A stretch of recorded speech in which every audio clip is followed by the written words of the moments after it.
Մի քանի օր առաջ մենք նշեցինք Զորավար Անդրանիկ Օզանյանի ծննդյան 161-ամյակը եւ հիշեցինք նրա անմահ օրինակը։ Եվ այսօր հավաքվել ենք այստեղ Արարատյան մարզում նրա կիսանդրու դիմաց, որպեսզի ոչ միայն հարգանքի տուրք մատուցենք եւ վառ պահենք նրա հավերժական հիշատակը, այլև գիտակցենք, որ մենք պարտականություն ունենք հատկապես այս օրերին շարունակելու նրա սուրբ գործը։ Անդրանիկը ոչ միայն ազատամարտիկ էր եւ ազատամարտիկների զորավար, այլև հայ ազատագրական պայքարի խորհրդանիշը։ Ուստի նրան հիշելով, մենք ինքնըստինքյան հիշում ենք մեր բոլոր ազատամարտիկներին, ովքեր վճռականորեն պայքարել են մեր հայրենիքի ազատագրման համար։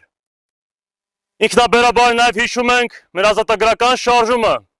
որը ժամանակակից աշխարհում մեր ազգի մեջ արտնացրեց մեծ հայ կերտելու երազանքը։ Անդրանիկը իր պայքարը սկսել էր, երբ հայությունը ապրում էր իր ամենադաժան տարիները, անցնելով բազմաթիվ ջարդերի ու ցեղասպանության միջով։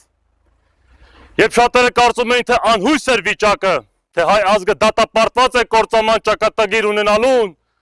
Անդրանիկը եւ նրա նմանները դիմեցին զենքի ուժին, որովհետեւ նրանք չգիտեին, թե անհույս լինելը ինչ է նշանակում։ Նրանք հասկանում էին, որ չկան անհույս իրավիճակներ, կան միայն անհույս մարդիկ, որտեղ թույլերը, վախկոտներն ու ստրկամիտները տեսնում էին ավար, ուժեղ քաջորդիները տեսնում էին նոր փառահեղ պայքարի սկիզբ։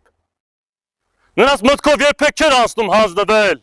քանի որ դա նրանց համար երբեք տարբերակ չէր կարող լինել։ Հանձնվել նշանակում էր դավաճանել հայրենիքին ու պատմության վրեժին եւ ձախողել հայ ազգի ազատագրական առաքելությանը։ Անդրանիկի կիսանդրուն նայելով, մենք չենք կարող չզգալ, որ մենք պատասխանատվություն ունենք այն բոլոր ազատամարտիկների հանդեպ, ովքեր քրտնիկ ու արուն են թափել մեր հայրենի երկրի համար։ Մեր հերոս նախնիները, մեր հայրենի հողերը ազատագրելով, հավաստիացնում էին ապագա սերունդների գոյությունը։ Ամեն քառակուսի մետր հող, որն արյամբ ու զոհաբերությամբ ազատագրվել է այն հայորդիների կողմից, ովքեր Անդրանիկի ազատատենչ ոգին են կրել։ Անդրանիկը այնպիսի մարդ էր, որ երբեք չէր կասկածում մեր ազգի ներուժին, քաջ գիտակցելով, որ երբ հայ ազգը միասնական ու զինված է լինում, անհաղթահարելի է դառնում։ Այդ խառնիչ աղան ժամանակներում Անդրանիկը միշտ անկոտրում էր մնացել, որովհետև շատ պարզ գաղափարախոսություն ուներ։ Հողն ու ջուրը պահում են միայն նիզակն ու թուրը։ Ինչպես իր զինակից Նիկոդոմոն էր ասել, մի ազգ եթե չի ուզում կորչել, պետք է լինի զենքի ընդունակ։ Անդրանիկը գիտեր, որ ինչքան շատ հայեր զենք էին վերցնում, այնքան ավելի էին մոտենում հաղթանակին, քանի որ զենքն ու պայքարն էին անվտանգության միակ երաշխավորը։ Մեր զորավարը տեսավ, որ միայն թղթե շերեփը երկաթե շերեփ դաստելով հայ ազգը կկարողանա պայքարել իր իրավունքների եւ անկախության համար, քանի որ անատամ երկրին միշտ անօգուտ խղճում են, իսկ ատամնավորի հետ միշտ հաշվի նստում։ Այսօր, երբ մեր արտաքին թշնամիներն ու հայադավները փորձում են մեզ նենգաբար զինաթափել ու ամբողջությամբ ծնկի բերել, պարտավոր ենք հիշելու մեր հերոսների պայքարը։ Ապրում ենք այնպիսի օրասական ժամանակներում, որ առավել քան երբևէ հարկավոր է մեր մտքերում պահել նրանց օրինակը եւ սրտերում նրանց հիշատակը։ Յուրաքանչյուր քայլ, որը մենք անում ենք, յուրաքանչյուր գործողություն պետք է լինի նրանց հաղթական ոգով, առանց կասկածի եւ երկմտանքի։ 44 օրյա դավադիր պատերազմից ու մեր խայտարակ պարտությունից անցել է առավել քան 5 տարի, եւ մեր թշնամիները համագործակցելով հայադավների հետ ուզում են մինչև վերջ քաղել իրենց կեղծ հաղթանակի պտուղները։ Նրանք ցանկանում են հային տեսնել կզած ու հնազանդ, իսկ Հայաստանը ամբողջությամբ պառակտված ու նսեմացված, առանց բանակի, ինքնիշխանության եւ անկախության։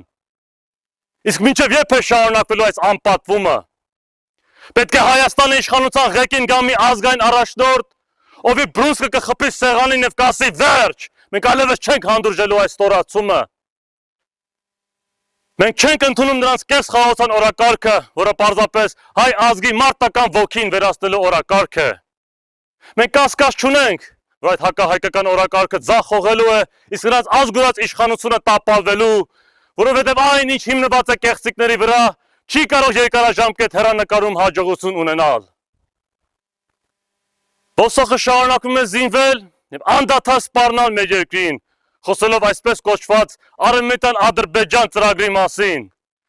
Մինչդեռ ազգադավնիը բոլշևիկները շարունակում են մեր հայրենակիցների խաբել ու մոլորեցնել, խոսելով համերաշխության մասին։ Ուզում են մեզ համոզել, թե իբր թղթերով կարող ենք այս հարցը լուծել։